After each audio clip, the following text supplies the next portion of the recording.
संबंध। पवित्र स्थान में आसन स्थापन करने के बाद ध्यान योग के साधकों को क्या करना चाहिए उसे बतलाते हैं। तत्रैकाग्रं मनः कृत्वा यतचिन्तेन्द्रियक्रियः उपविश्यासने युज्यया योगमात्मविशुद्धये। उस आसन पर बैठकर चित्त और इंद्रिय की क्रियाओं को वश में रखते हुए मन को एकाग्र करके अंतःकरण की शुद्धि के लिए योग का अभ्यास करें। प्रश्न। यहाँ आसन पर बैठने का कोई खास प्रकार न बतलाकर सामान्य भाव से ही बैठने के लिए कहने का क्या अभिप्राय है? उत्तर। ध्यान योग के साधक के लिए बैठने में जिन नियमों की आवश्यकता है उनका स्पष्टीकरण अगले श्लोक में किया गया है। उनका पालन करते हुए जो साधक स्वस्तिक, सिद्ध या पद्म आदि आसनों में से जिस आसन से सुखपूर्वक अधिक समय तक स्थिर बैठ सकता हो उसके लिए वही उपयुक्त है। इसलिए यहाँ किसी आसन विशेष का वर्णन न करके सामान्य भाव से बैठने के लिए ही कहा गया है। प्रश्न। यत चिंतेन्द्रिय क्रिय का क्या अभिप्राय है? उत्तर। चित्त शब्द अंतःकरण का बोधक है। मन और बुद्धि से जो सांसारिक विषयों का चिंतन और निश्चय किया जाता है उसका सर्वथा त्याग करके उनसे उपरत हो जाना ही अंतःकरण की क्रियाओं को वश में कर लेना है तथा इंद्रिय, श्रोत्र आदि 10 इंद्रियों का बोधक है। इन सबको सुनने, देखने आदि से रोक लेना ही उनकी क्रियाओं को वश में कर लेना है। प्रश्न। मन को एकाग्र करना क्या है? उत्तर। ध्येय वस्तु में मन की वृत्तियों को भली भांति लगा देना ही उसको एकाग्र करना है। यहाँ प्रकरण के अनुसार परमात्मा ही ध्येय वस्तु है, अतएव यहाँ उन्हीं में मन लगाने के लिए कहा गया है। इसलिए 14वें श्लोक में मनचित्त विशेषण देकर भगवान ने इस बात को स्पष्ट किया है। प्रश्न। अंतःकरण की शुद्धि के लिए ध्यान योग का अभ्यास करना चाहिए, इस कथन का क्या अभिप्राय है? उत्तर। इसका अभिप्राय यह है कि ध्यान योग के अभ्यास का उद्देश्य किसी प्रकार की सांसारिक सिद्धि या ऐश्वर्य को प्राप्त करना नहीं होना चाहिए। एकमात्र परमात्मा को प्राप्त करने के उद्देश्य से ही अंतःकरण में स्थित राग, द्वेष आदि अवगुणों और पापों का तथा विक्षेप एवं अज्ञान का नाश करने के लिए ध्यान योग का अभ्यास करना चाहिए। प्रश्न।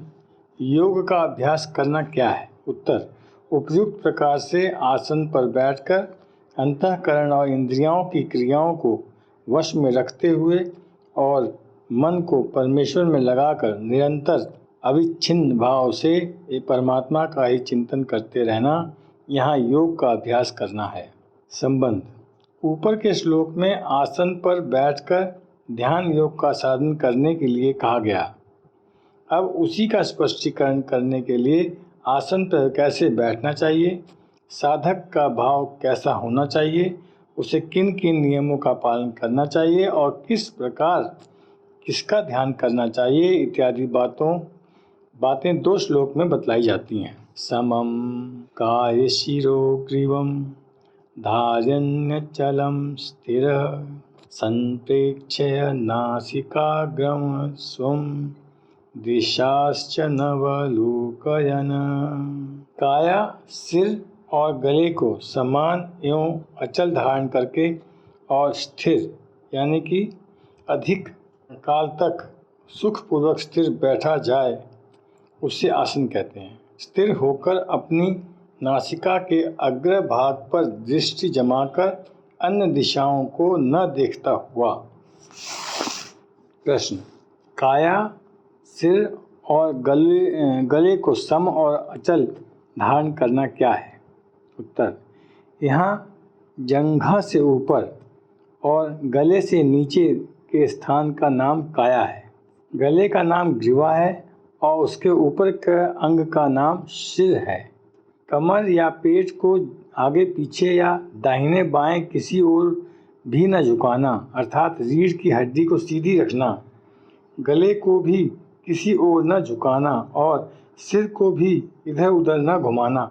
इस प्रकार तीनों को एक सूत में सीधा रखते हुए जरा भी न हिलने डुलने देना, यही सबको सम और अचल धारण करना है। प्रश्न, काया आदि के अचल धारण करने के लिए कह देने के बाद फिर स्थिर होने के लिए क्यों कहा गया? क्या इसमें कोई नई बात है? उत्तर, काया सिर और गले को सम और अचल रखने पर भी हाथ पैर आदि दूसरे अंग तो हिल ही सकते हैं, इसलिए स्थिर होने को कहा गया है। अभिप्राय यह है कि ध्यान के समय हाथ पैरों को किसी भी आसन के नियमानुसार रखा जा सकता है, पर उन्हें स्थिर अवश्य रखना चाहिए। किसी भी अंग का हिलना ध्यान के लिए उपयुक्त नहीं है, अतः सब अंगों को अचल रखते हुए सब प्रकार से स्थिर रहना चाहिए। प्रश्न, नासिका के अग्र भाग पर दृष्टि जमाकर अन्य दिशाओं को न देखता हुआ इस कथन का क्या अभिप्राय है? उत्तर, दृष्टि को अपनी नाक की नोक पर जमाए रखना चाहिए, न तो नेत्रों को बंद करना चाहिए और न इधर उधर अन्य किसी अंग को या वस्तुओं को ही देखना चाहिए। नासिका के अग्रभाग को भी मन लगाकर देखना विधेय नहीं है। विक्षेप और निद्रा न हो, इसलिए केवल दृष्टि मात्र को ही वहाँ लगाना है। मन को तो परमेश्वर में लगाना है, न कि नाक की नोक पर। प्रश्न, इस प्रकार आसन लगाकर बैठने के लिए भगवान ने क्यों कहा? उत्तर, ध्यान योग के साधन में निद्रा, आलस्य, विक्षेप एवं शीतोष्णादि द्वंद्व विघ्न माने गए हैं। इन दोषों से बचने का यह बहुत ही अच्छा उपाय है। काया, सिर और गले को सीधा तथा नेत्रों को खुला रखने से आलस्य और निद्रा का आक्रमण नहीं हो सकता। नाक की नोक पर दृष्टि लगाकर इधर उधर अन्य वस्तुओं को न देखने से वह विक्षेपों की संभावना नहीं रहती और आसन के दृढ़ हो जाने से शीतोष्णादि द्वंद्वों से भी बाधा होने का भय नहीं रहता। इसलिए ध्यान योग का साधन करते समय इस प्रकार आसन लगाकर बैठना बहुत ही उपयोगी है, इसलिए भगवान ने ऐसा कहा है। प्रश्न, इन तीनों श्लोकों में जो आसन की विधि बतलाई गई है वह सगुण परमेश्वर के ध्यान के लिए है या निर्गुण ब्रह्म के? उत्तर, ध्यान सगुण हो या निर्गुण ब्रह्म का, वह तो रुचि और अधिकार भेद की बात है। आसन की यह विधि तो सभी के लिए आवश्यक है। प्रशान्तात्मा विगत भीर ब्रह्मचारी व्रते स्थित मन संयम्य मंचितो युक्त आसीत मतपरः।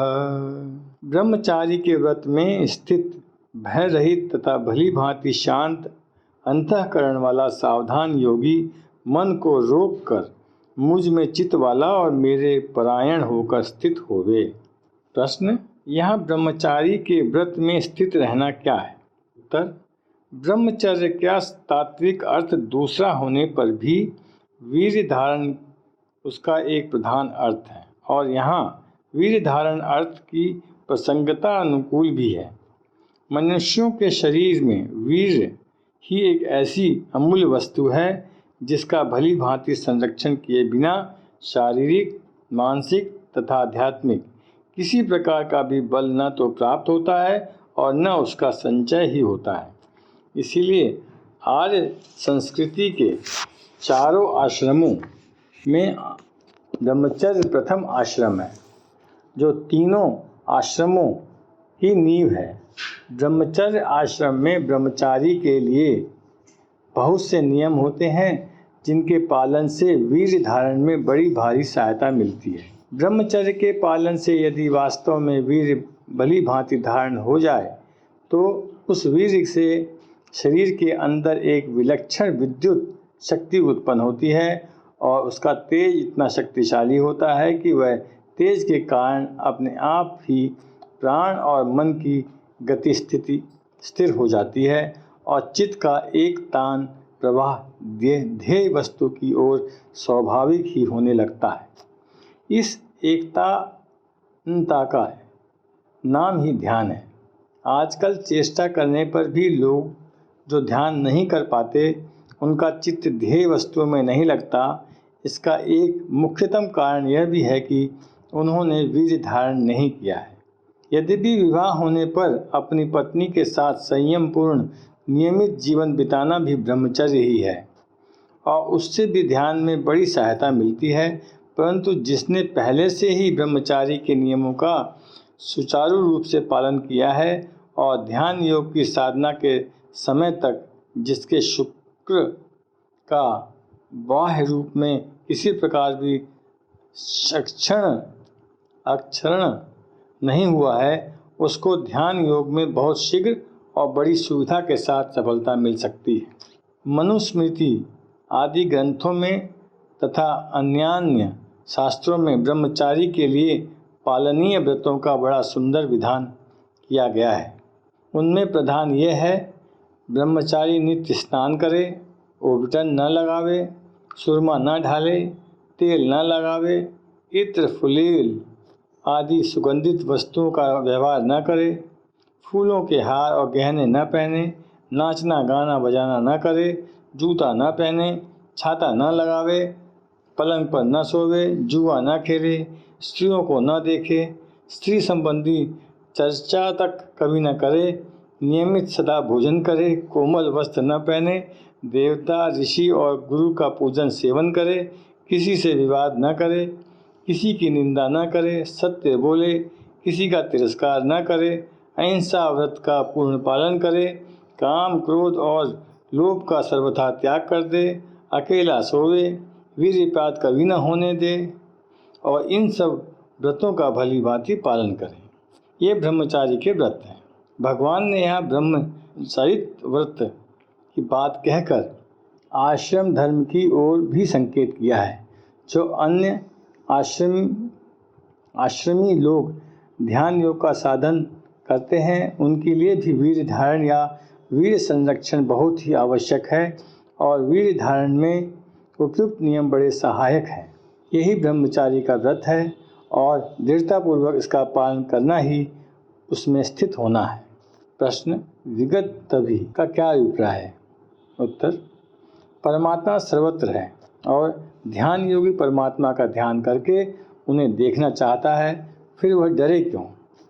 अतएव ध्यान करते समय साधक को निर्भय रहना चाहिए। मन में जरा भी भय रहेगा तो एकांत और निर्जन स्थानों में स्वाभाविक ही चित्त में विक्षेप हो जाएगा। इसलिए साधक को उस समय मन में यह दृढ़ सत्य धारण कर लेनी चाहिए कि परमात्मा सर्वशक्तिमान है और सर्वव्यापी होने के कारण यहाँ भी सदा है ही। उनके रहते किसी बात का भय नहीं। यदि कदाचित प्रारब्धवश ध्यान करते करते मृत्यु हो जाए तो उससे भी परिणाम में परम कल्याण होगा। सच्चा ध्यान योगी इस विचार पर दृढ़ रहता है, इसी से उसे विगत अभी कहा गया है। प्रश्न, प्रशांत आत्मा का क्या अभिप्राय है? उत्तर, ध्यान करते समय मन से राग द्वेष, हर्ष शोक और काम क्रोध आदि दूषित वृत्तियों को तथा सांसारिक संकल्प विकल्पों को सर्वथा दूर कर देना चाहिए। वैराग्य के द्वारा मन को सर्वथा निर्मल और शांत करके ध्यान योग का साधन करना चाहिए। यही भाव दिखलाने के लिए यहाँ प्रशांत आत्मा विशेषण दिया गया है। प्रश्न, युक्त विशेषण का क्या अभिप्राय है?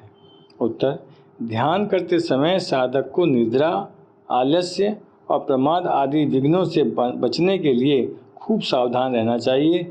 ऐसा न करने से मन और इंद्रियां उसे धोखा देकर ध्यान में अनेक प्रकार के विघ्न उपस्थित कर सकती हैं। इसी बात को दिखलाने के लिए युक्त विशेषण दिया गया है। प्रश्न, मन को रोकना क्या है? उत्तर, एक जगह न रुकना और रोकते रोकते भी बलात्कार से विषयों में चले जाना मन का स्वभाव है। इस मन को भली भांति रोके बिना ध्यान योग का साधन नहीं बन सकता। इसलिए ध्यान करते समय मन को वाह विषयों से भली भांति हटाकर उसे अपने लक्षणों में पूर्ण रूप से निरुद्ध कर देना यानी भगवान में तन्मय कर देना ही यहाँ मन को रोकना है। प्रश्न, मनचित का क्या भाव है? उत्तर, ध्येय वस्तु में चित्त के एक तान प्रवाह का नाम ध्यान है। वह ध्येय वस्तु क्या होनी चाहिए, यही बतलाने के लिए भगवान कहते हैं कि तुम अपने चित्त को मुझ में लगाओ।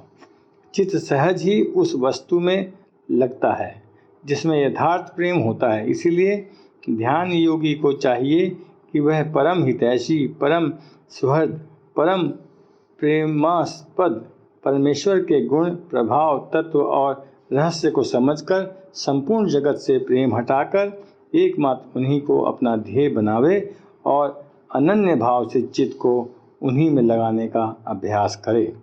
प्रश्न, भगवान के परायण होना क्या है? उत्तर, जो परमेश्वर को यहाँ ध्येय बनाकर उनके ध्यान में चित्त लगाना चाहते हैं वे उन्हीं के परायण भी होंगे ही। अतएव मतपर पद से भगवान यह भाव दिखलाते हैं कि ध्यान योग के साधक को यहाँ चाहिए कि वह मुझको यानी कि भगवान को ही परम गति, परम ध्येय, परम आश्रय और परम परमेश्वर तथा सबसे बढ़कर प्रेमास्पद मानकर निरंतर मेरे ही आश्रित रहे और मुझी को अपना एकमात्र परम रक्षक, सहायक, स्वामी तथा जीवन, प्राण और सर्वस्व मानकर मेरे प्रत्येक विधान में परम संतुष्ट रहे। इसी का नाम भगवान के परायण होना है। प्रश्न, इस श्लोक में बतलाया हुआ ध्यान सगुण परमेश्वर का है या निर्गुण ब्रह्म का, और उस ध्यान को भेदभाव से करने के लिए कहा गया है या अभेद भाव से?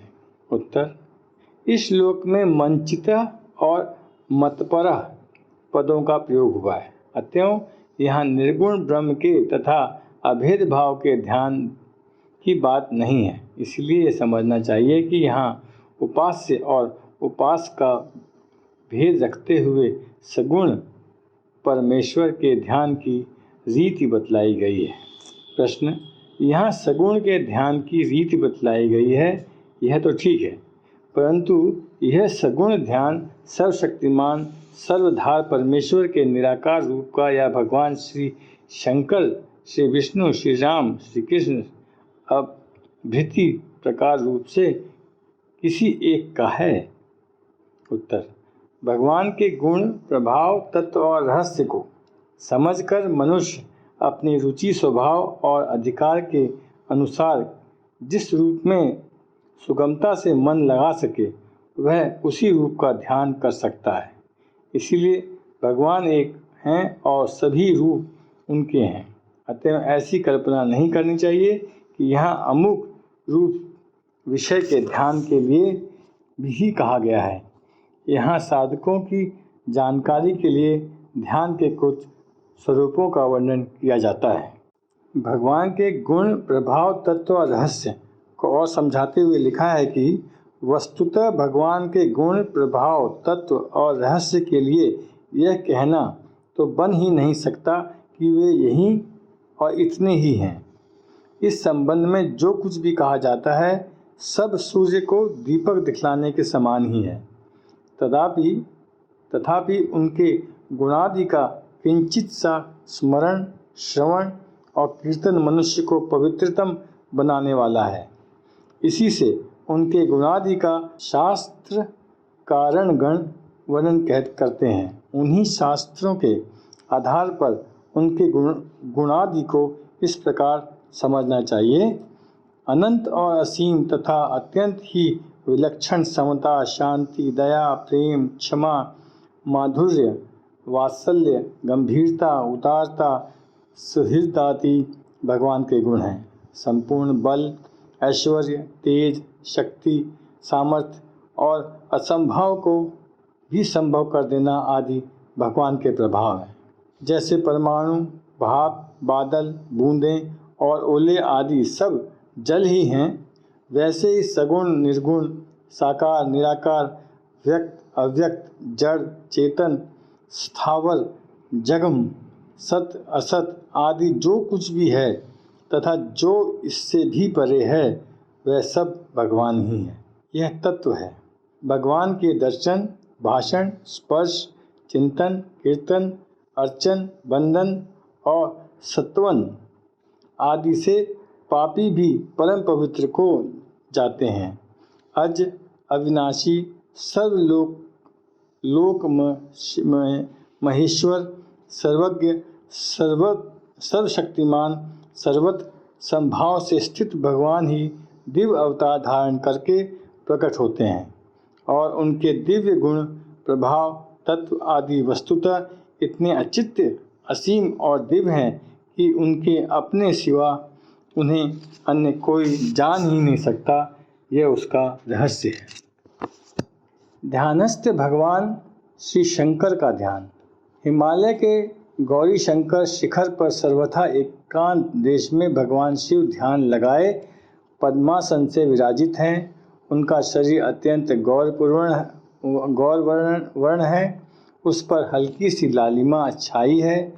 उनके शरीर का ऊपर का भाग निश्चल, सीधा और समुन्नत है। विशाल भाल पर भस्म का सुंदर त्रिपुण्य शोभित हो रहा है। पिंगल वर्ण का जटाजुट जूड़ा के समान ऊंचा करके सर्प के द्वारा बांधा हुआ है। दोनों कानों में रुद्राक्ष माला है।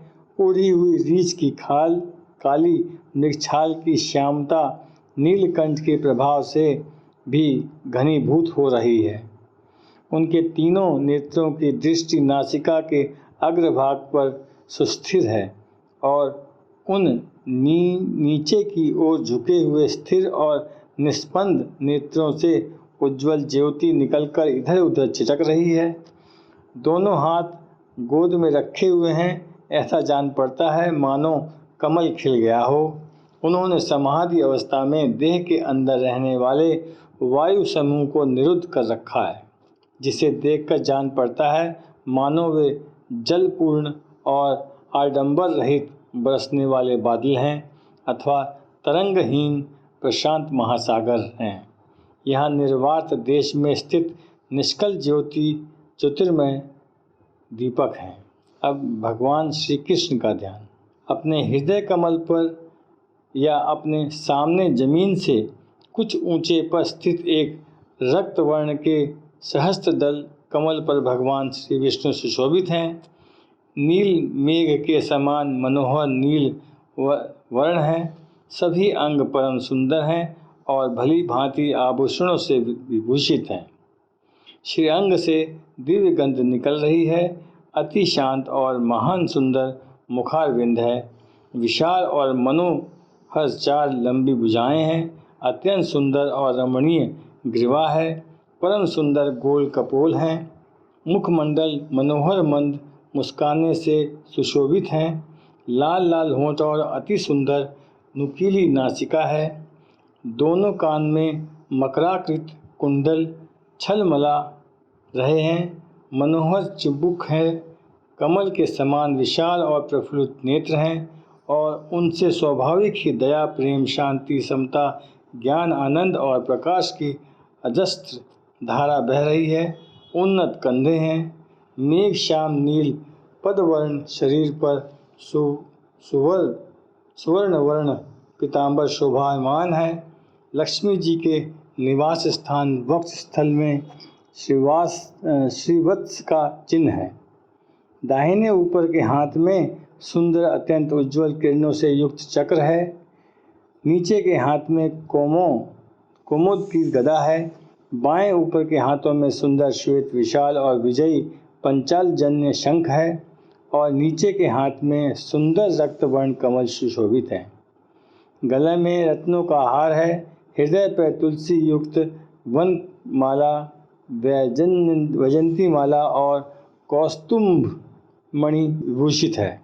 चरणों में रत्न जटित बजने वाले नुपुर हैं और मस्तक पर दैदीप्यमान किरीट है। विशाल, उन्नत और प्रकाशमान ललाट पर मनोहर ऊर्ध्ववर्ण पुण्य तिलक हैं। हाथों में रत्नों के कड़े, कमर में रत्न जटित करधनी, भुजा में बाजूबंद और हाथों की उंगली